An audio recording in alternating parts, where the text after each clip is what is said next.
It's my fault. I picked up the wrong mic. Yeah. Makes it easier that way. Just confess.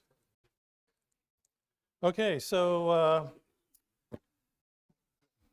this is Brian's Galatian class, but Brian's not here, right? He scheduled some time away to be with family, so I'm filling in for him today, and he will return next week to finish up the quarter in his study of the book of Galatians. So I take these opportunities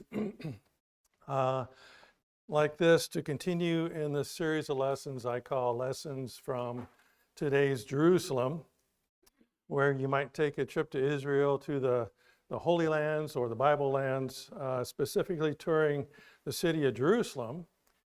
And what do you learn from that experience? Okay, what do you bring back with you that has built up your faith?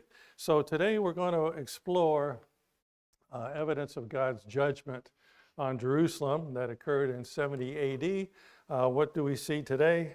And what can we learn about that for our lives today? Jesus made several predictions while he was here on earth, right? That are in the Gospels. He predicted his own death, and then 3 days later that he would be resurrected. He predicted that Peter would deny him 3 times, right, before the rooster crowed the next morning. He did this with supernatural foreknowledge, thus again proving his deity. And another prediction that he made took about 40 years to come about.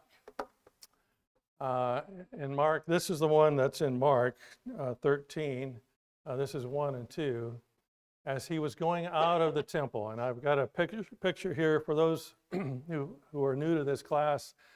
This is the scale model of Jerusalem in 66 AD, right before the destruction. This is at the Museum of Israel in Jerusalem. It's a must-see if you go there. So as Jesus was going out of the temple, one of his disciples said to him, "Teacher, behold what wonderful stones and what wonderful buildings." Okay, he's remarking on the project here that Herod the Great initiated. The craft work on the stones is very unique. It's very exact to how the stones fit together and the buildings. And Jesus said to him, "Do you see these great buildings? Not one stone will be left upon another which will not be torn down." So this prediction rattled the disciples. It piqued their curiosity, maybe because it happened before, once already about 600 years prior, when the Babylonians invaded and carried off the Jews for 70 years, and they destroyed Solomon's temple. So that destruction ended the first temple period, right? And now Jesus is predicting an event that will seemingly end the second temple period. So they're curious about this. And as he was sitting on the Mount of Olives opposite the temple, Peter, James, and John and Andrew were questioning him privately. "Tell us, when will these things be? What will be the sign when all these things are going to be fulfilled?" So it had already happened once, and now Jesus is predicting that the temple will be destroyed again. And this time, it's not a prophet of God like Jeremiah or Isaiah giving the message. It's the Son of God, okay, the Messiah giving the message. So this prediction is a big deal. And it had to be a teaching in the early church, since it was documented in the Gospels before it happened, which gave Christians and whoever else would listen about 40 years in total to be aware and to be prepared. So this event was in their future, and it drove their mindset. Okay, drove the mindset of the early Christians to warn people and to be prepared for when it happens. And this is the point of the lesson for us today, really, is that we as a society have time to be prepared for the return of Jesus, okay? And as the early church disciples evangelized to the world to be prepared for God's judgment coming to Jerusalem, right, we need to have that forward-thinking mindset also. to prepare us and the world for God's coming judgment when Jesus returns. Okay, that's the big picture we have to keep in mind. Now, it helps us to see the evidence of God's past judgments, right, to help drive home the reality that God's judgment on people and nations is complete, right? It's thorough. Lives are forever changed when this happens. Jeff Miller was just here earlier this month. He talked a lot about Noah's flood, right? And what evidence we can see today of that destruction, right? That was God's judgment. So concerning this, right, this is the most recent judgment we have to look at. And it's one thing to read about what happened in 70 AD from the Roman historian Tacitus, I think I pronounced that right, or the Jewish historian Josephus, okay? It's one thing to read about it. It's another thing to visually see evidence of it today and to gain a sense of the reality of that time. Now, I'm going to go through a few slides that I've showed in previous classes. This one, aerial view of the temple complex there. You can see the southern wall, you can see the western wall. I pointed out the archaeological park here because we're going to talk about that coming up. So, and that's where it is. But what really stands out is the Dome of the Rock, where God's temple once stood. Okay, that's just clear evidence that something drastic happened, and God's temple is no longer here. So the next slide I'm going to look at. Sorry, folks on YouTube. This is the west wall at the southwest corner. We're going to look at that. So this is looking north along this street, first century street, pointing out here this rubble, right? They believe this pile of rocks they left in place, right? Typically they pull out all the debris and open it up. They left that pile of rocks there as to show visitors what they believe came from up on top of the temple and got pushed down. The next slide is from the reverse. It's looking towards the camera. This is to illustrate, those are first century paver stones, we would call them, and the buckling, right? This is they believe the force of the stones falling on this street in 70 AD caused this buckling, right, of these paver stones. I think I got one more. Okay, this is the south side, south wall.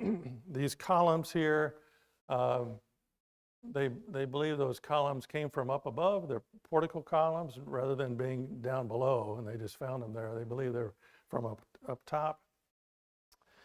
Let's see okay, so this is the last one of the review. This one is most striking as you're standing in the court of Gentiles, or what used to be the court of Gentiles, looking towards where the temple would have stood, and there is no temple there. It's a shrine, Islamic shrine, dedicated to the Muslim prophet Muhammad. Okay, so let's see, where am I? Okay, so today I want to explore some more evidence, okay, of this destruction that Jesus predicted would take place in order to bring home this lesson of being prepared some more. Now, the Romans didn't just come down from Rome in 70 AD, okay, and then lay siege to the city. Rome's agitation with Jerusalem, with the Jews there, began in 66 AD, 4 years prior. When the Jews reached a point where the persecution and brutality and taxation from the Romans just became so great that they set aside their personal differences, right? Their political differences that they had, religious differences, they put those aside. They banded together. They forced the Roman garrisons out of Jerusalem and continued to force them out of Judea and Galilee. I mean, they just completely forced the Romans out right? It was a war. A lot of people died in those conflicts, but they were successful. They overwhelmed the Roman forces and forced them out. It sent a strong message to Rome that the Jews had had enough of their brutality and oppression, and they were establishing a sovereign Jewish nation free from Roman authority. Now, one of the ways the Jews in Jerusalem celebrated their victory was they began minting their own currency in Jerusalem, okay? This was something the Romans had forbid them to do since the beginning of their occupation almost 200 years prior. So this was a big deal for the Jews. They were free from Roman taxation and being forced to use Roman currency with the image of Caesar on it. So minting your own currency was a powerful symbol for the Jews, independence and freedom from Rome. Okay, and this began in 66 AD. Let's see, what have we got here? Okay, so this is the first year. They call them rebel coins because it's from the rebellion, the Jewish rebellion. This is from the first year. You see they have a chalice, right? This is representing of the chalice that's used in the temple, right? The temple worship. And then surrounding that is shekel of Israel year one. And on the back side, we see a pomegranate. Okay, that's supposed to be a pomegranate. And that's a symbol of Jewish culture. And it's surrounded by the inscription, Jerusalem the Holy. Okay, now these inscriptions are written in Hebrew rather than Greek or Latin, right? Another demonstration of their independence from Rome. Now, to understand this a little better, we know that money makes the world go around, okay? We understand that philosophy. A society cannot function without a form of currency, to buy, sell, trade, right? It's the underpinning of every culture. And what is said on the money reflects the society that created it.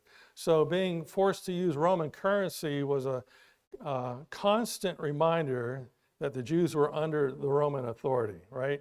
And not their own. So these coins, they're just simple coins, but they were a huge statement for them as a sovereign nation, right? A daily reminder whenever they made a transaction that they were free from Roman oppression. And so these Jews annually began numbering their coins based on this first year of freedom. So you go to second and third year of the rebellion, and it changes a little bit. We still have the chalice, and it's surrounded by Holy Jerusalem plus the year. And then on the other side, we still have the pomegranate. But the inscription changed to Freedom of Zion, okay?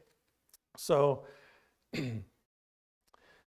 they're celebrating their freedom, right? They decided to put this on their coin. They're year one, year two, and year three now. They're celebrating this freedom. These coins have been found mostly made from silver, and they vary from shekels, half shekels, and even quarter shekels. Okay, so while this is going on, the Romans have been responding with military force. Okay, I'm going to go back to this picture here. In 67 AD, okay, year two, the Roman general Vespasian was appointed by Emperor Nero to suppress the Jewish revolt. And he launched a campaign first against the region of Galilee, causing refugees to flee to Jerusalem. And by 68 AD, Vespasian had subdued most of Judea minus Jerusalem. Okay, they were advancing.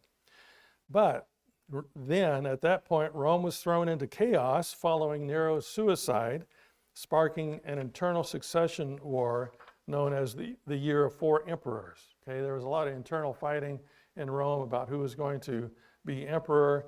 And in 69 AD, this would be the year 4 of the Jewish revolt. General Vespasian was declared emperor, and he returned to Rome. he then sent his son Titus to resume his campaign against Jerusalem. So Jerusalem has 3 years of relative freedom, and that's reflected in their coins. However, in year 4, the city has felt pressure of the steadily advancing Roman army towards Jerusalem. They're flooded with refugees, and they're suffering from inside fighting amongst themselves. Who's going to lead this country?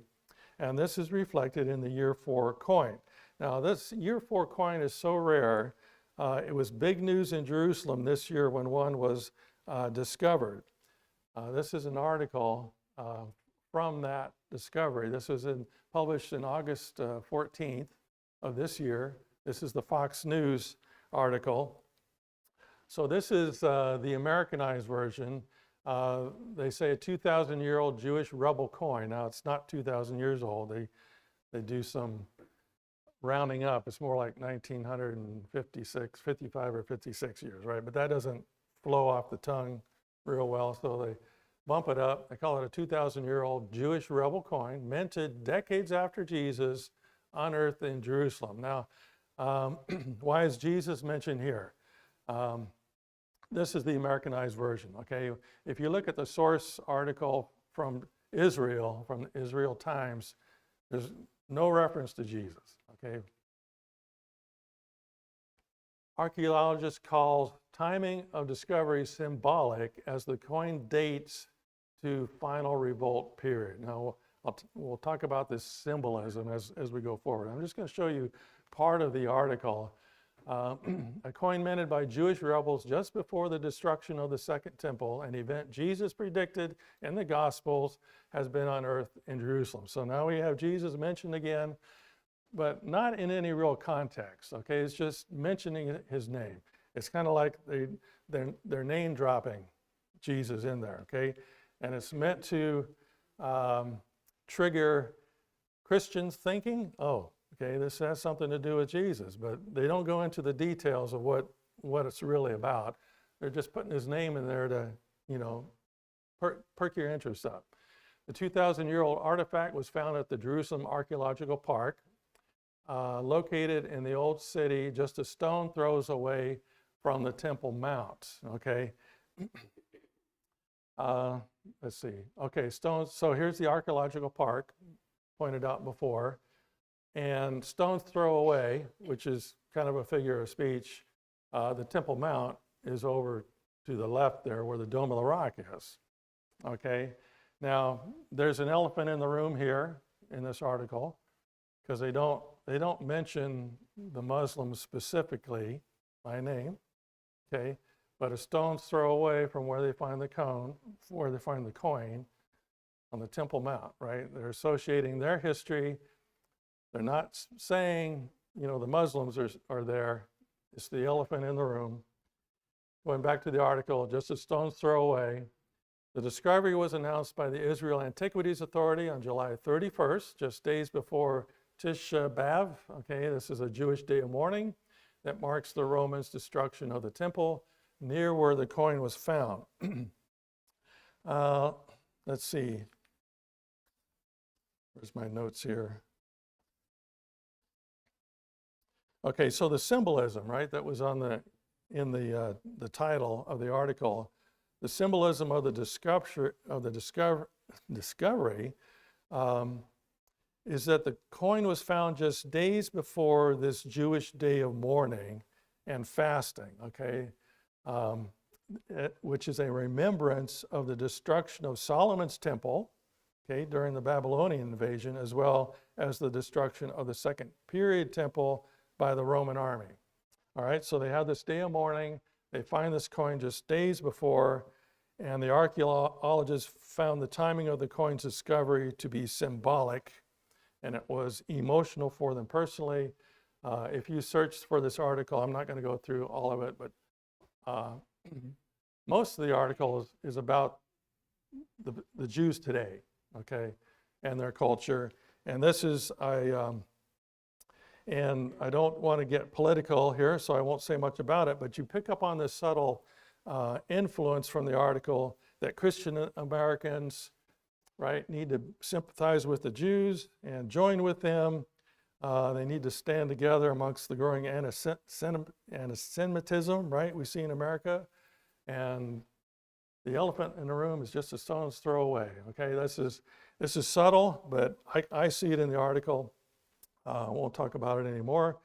I want to talk about the coin. Okay, so as we go forward, the article has some pictures. They point out well, that's my annotation, but where it's found, that's the coin, right? It's so new, and these are so rare. They really don't have any museum pieces to show it. So I'm going to blow this one up so you can see it a little bit, right? It's not cleaned up yet. You can see this is the side where the foliage is, and there's no pomegranate tree there, right? It's changed. This is where they're cleaning it. You can see the foliage a little more. What you see here, they replaced the pomegranate for palm leaves and citrus leaves. And these are symbols of the Feast of Tabernacles. We'll talk about that in a minute. The inscription changes, okay? It changes for the redemption of Zion. We'll talk about that change. The other side, it retains the chalice, but it has year 4 spelled around it. And you might say their quality control was a little off that year. You know, they're under pressure. So let's summarize what we know so far about these rebel coins. Year 1, 2, and 3, which would be 66, 67, and 68 AD. They're mostly made from silver. Year 4 in 69, this one was made out of bronze. And the historians believe that they were using silver from the temple treasury to make these coins, and they ran short, and so year 4 is bronze. The first 3 year, or the first, second, and third year, the inscription is for the freedom of Zion. They're celebrating their freedom. Now it changed for the redemption of Zion. Holy Jerusalem changes to just year 4. The pomegranate changes to palm and citrus, which represents the Feast of Tabernacles. And what the historians conclude from this change is that they're crying out to God here. They believe that the nation's collective mindset from celebrating their liberation from Rome to recognizing they need God's intervention as Rome gathers its forces and is making advances to the city. The Feast of Tabernacles, if you remember, is a remembrance of Moses leading their ancestors through the desert as they lived in tents, while God led them by the pillar of cloud in the day and the pillar of fire by night. So this reference to the palm leaves and citrus leaves and branches, those were used in making those temporary shelters that they lived in. So it's believed that this is a cry to God to deliver them from the Romans as God had delivered their ancestors from Egypt, okay? So you see kind of in these coins, as the years go on, they're changing in their thinking as Rome is advancing. Then comes year 5, okay?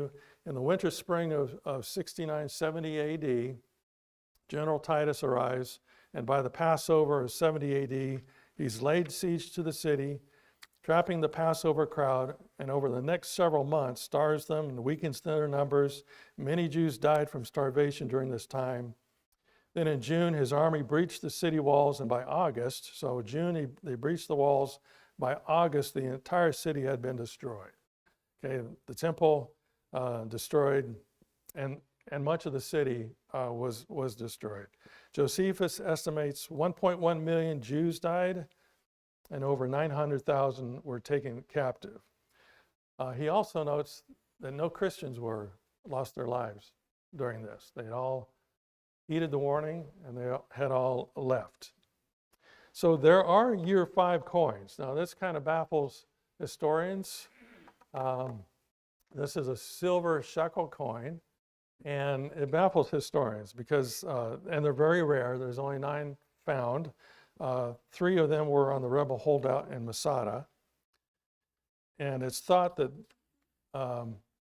these coins were minted early in 70 AD, right before the siege happened. But for some unknown reason, this is what they can't explain. The coin reverts back to the more generic year 1 design, shekel of Israel, year 5, and then on the other side, Jerusalem, the holy with the pomegranate. Okay, they kind of revert back. They can't explain it because maybe they're just saying, right, it's in God's hands. We don't know. Okay, so also note, okay, there are no year 6 rebel coins found in Rome, right? As Rome crushed the rebellion, destroyed the city. So the production of these coins minted in Jerusalem stopped in 70 AD, right? That's some of our proof of what was happening. Let's kind of sum this up. What's the significance of these coins? Any questions so far, by the way? Comments? I know I'm just kind of giving you a history lesson. It's undeniable proof of the 66 to 70 AD Jewish rebellion, okay?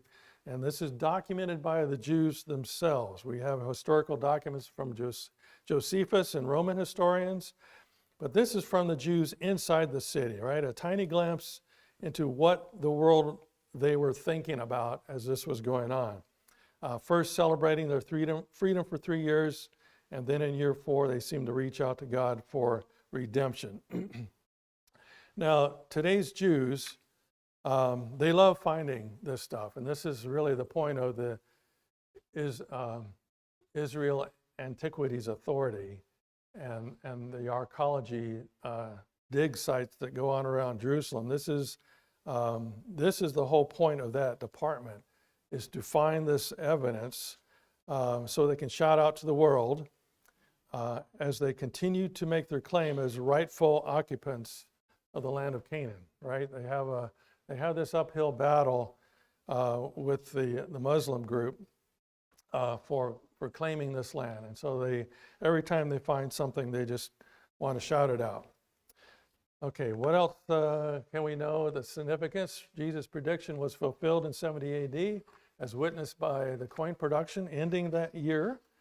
The other thing we gather is that God always gives warning and ample time to repent before his judgment is accomplished. In this time frame, it was about 40 years. And again, there's no record of any Christians being trapped in that city. They all escaped. Let's see. And then Jesus and his apostles warn us of God's future judgment on the entire world when Jesus returns. So it's been about 2,000 years that Christians have been living out their lives with that understanding that Jesus could return like a thief in the night. And so our need to be prepared to successfully gain our safety remains paramount in our daily lives. Okay? Comments?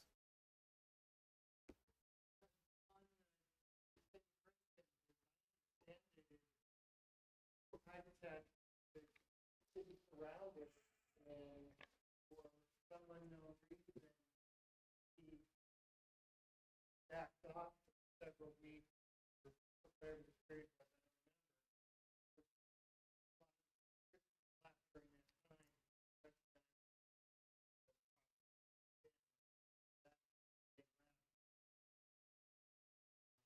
Right, that's a good point.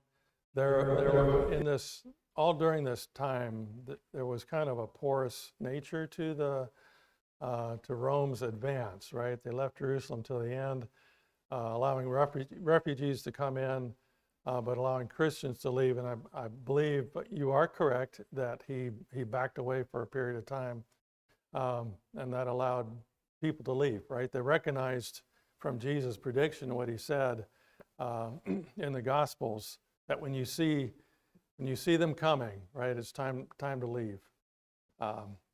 Very good, thank you. Any other comments? And the timing of Titus was around the Passover. It was recorded. He kind of tightened his grip around that Passover time. Not only could Christians leave, but people came in for the Passover. And so there was quite a crowd there, and he caught them.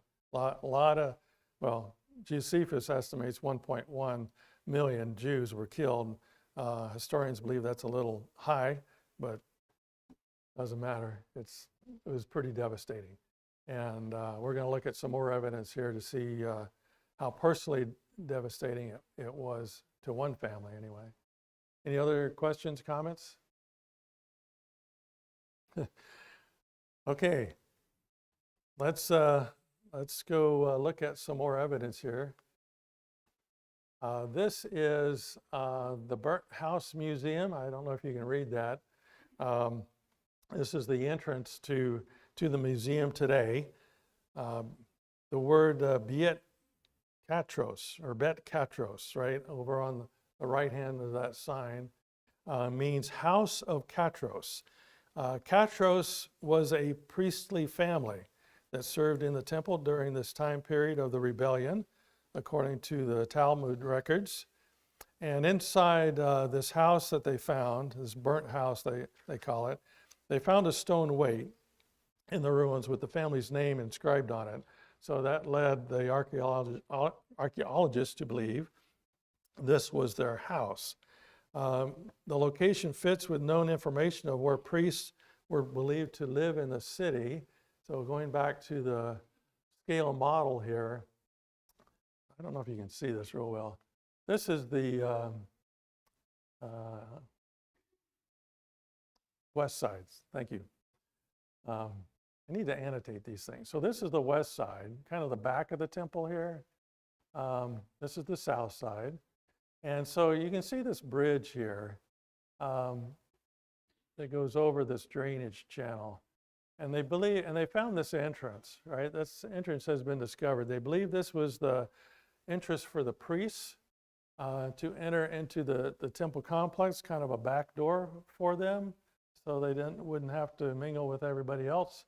This was a street along here, and they believe these houses in here belong to the families of the priests. Okay, right close to that entrance, and that's where it's located. It's in Jerusalem today. That this museum is, it's hard to pinpoint it on the scale, but it's in this area where priests would live, and it kind of fits in with that inscription they found for the Katros family.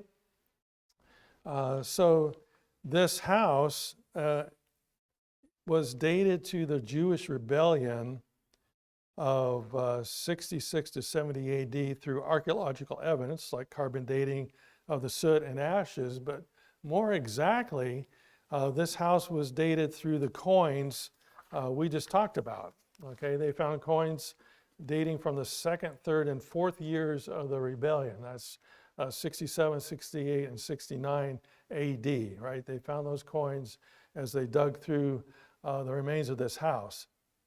There were no 5th-year coins, which is a good indication as to the timing of the destruction of this home.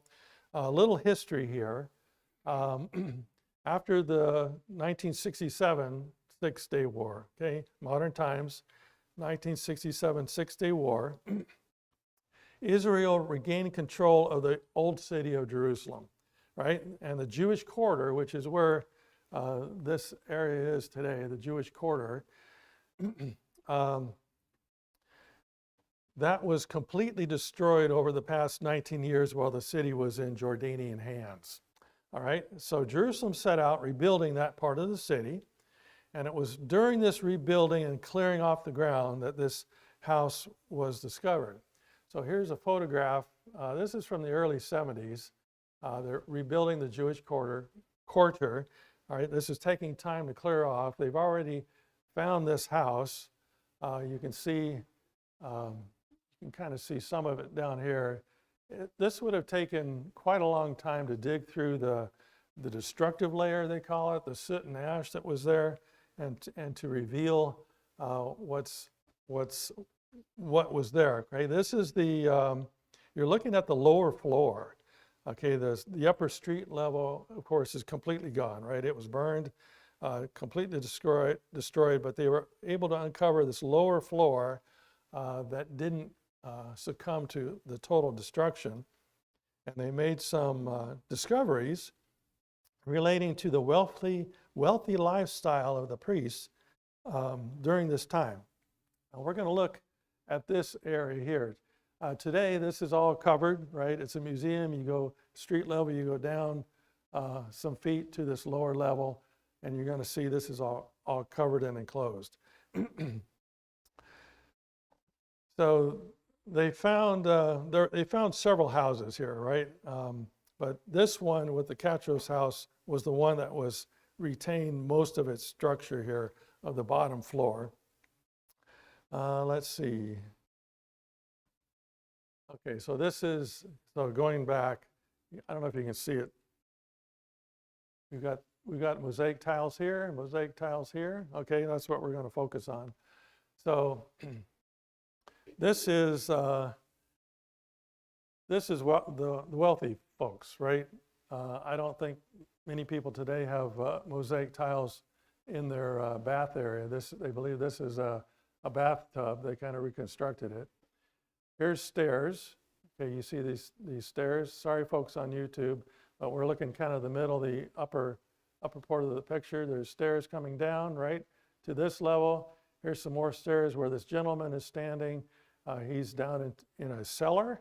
Okay, this could have been a food storage cellar.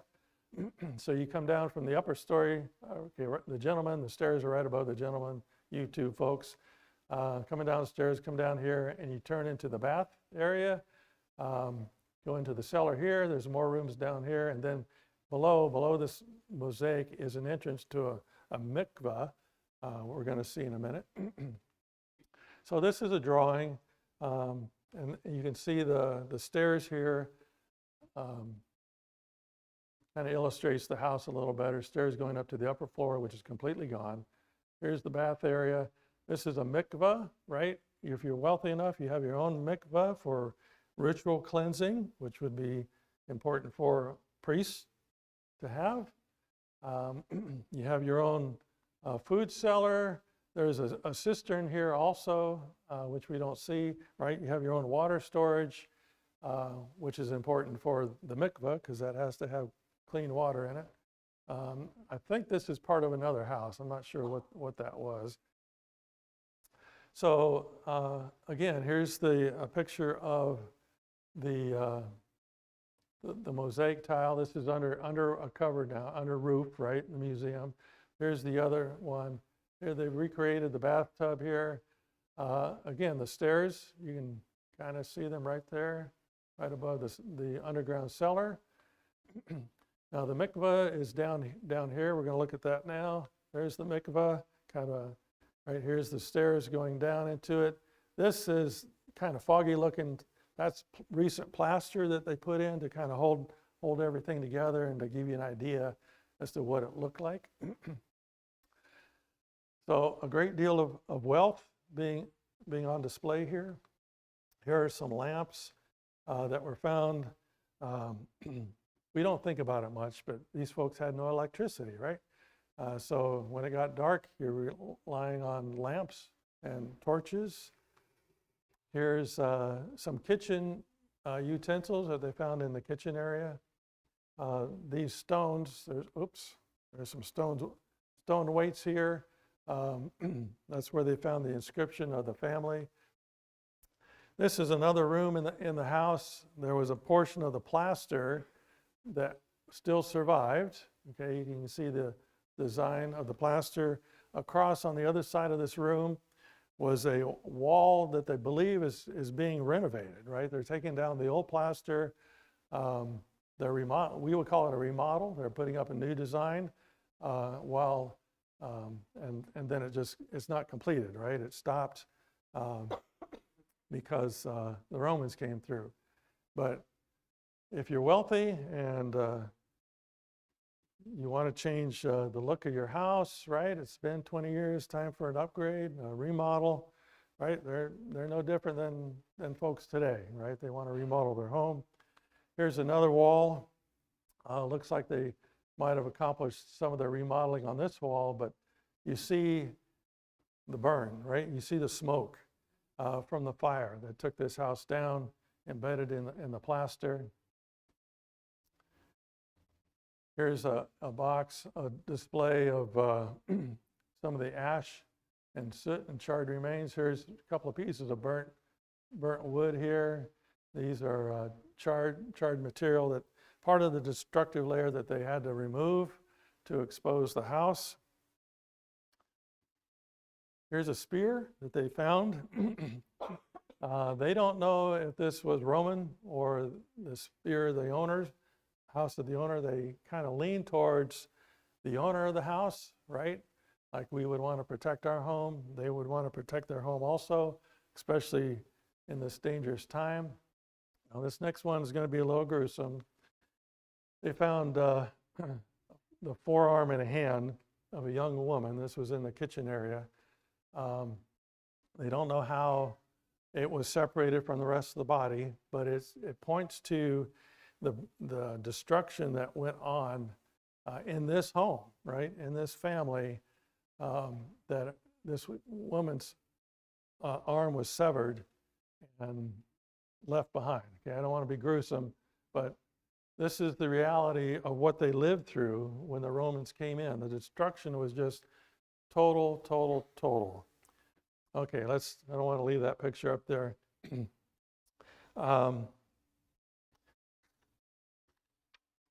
So what I want to conclude with this, that this was about 1955 years ago, right? God's judgment came upon Jerusalem. It forever changed the Jewish way of life, okay? They could not return and worship God according to the law of Moses, right? They were forever changed. The evidence of that judgment is still very visible in the city today. You can go visit museums. You can get close and personal with it. You can't do that with Noah's flood or Sodom and Gomorrah or the Babylonian invasion, but we can see it in Jerusalem, right? It's a good reminder that when God's judgment happens, you can't go back to your old way of life, all right? Even if you survive, right, your old way of life is changed forever. Okay, that's one of the lessons from God's judgment when it occurs. Now that's a big understatement when we consider what's going to happen when Jesus returns. Okay, for the Christians, right, who survive, our lives are going to be changed. And I was reminded of this quote from Paul in 1 Corinthians 15. Verse 50, he says, "Now I say this, brethren, that flesh and blood cannot inherit the kingdom of God, nor does the perishable inherit the imperishable. Behold, I tell you a mystery." Now, when Paul talks about a mystery in this context, it's not something we can solve, right? This is God's mystery, and he's going to reveal it when he wants to, right? In his timing, right? I tell you a mystery. We will not all sleep, but we will all be changed, okay? There's that idea. God's judgment's coming. We're going to be changed. Our lives are going to be changed in a moment, in the twinkling of an eye, at the last trumpet. For the trumpet will sound, and the dead will be raised imperishable, and we will be changed. For this perishable must put on imperishable, and this mortal must put on immortality. Okay, so that was the second bell. I'm going to leave you with that. Kind of sobering, but again, right, our mindset as Christians, we need to be reminded. We kind of have this, at least for me, right? Well, it's been a couple thousand years, hasn't happened yet. You know, is it going to happen today? I guess I'll just live my life. No, we need to have that mindset, right? It could happen. How are we going to live our lives as Christians? How are we going to grow spiritually? Are we getting more and more Christ-like every year? Right? We're at the end of the year. Look at the beginning of the year. Have I changed? Right? Have I become more Christ-like? Getting prepared for the Jesus' second coming. Okay, any last comments before we close with a prayer?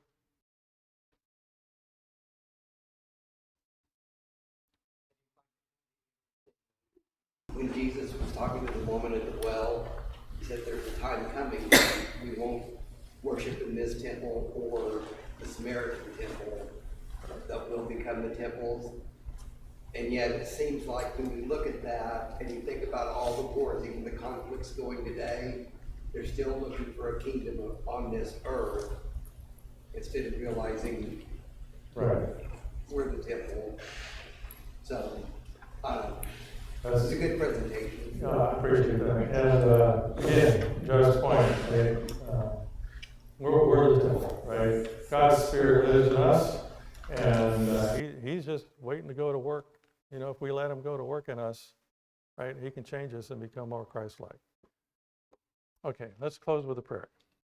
Dear Father in heaven, we're so thankful, Lord, for this time that we have to study your word and talk about your word and your coming judgment on this earth, and that we need to be prepared for it and grow as Christians, become more Christ-like. And we thank you for the warnings ahead of time, that we can warn people and bring them into your kingdom today. And as we go into worship service, we pray, Lord, that you are pleased with our worship this morning. And thank you so much for your son, Jesus, and his gift of life that he gave us. In Jesus' name we pray, amen.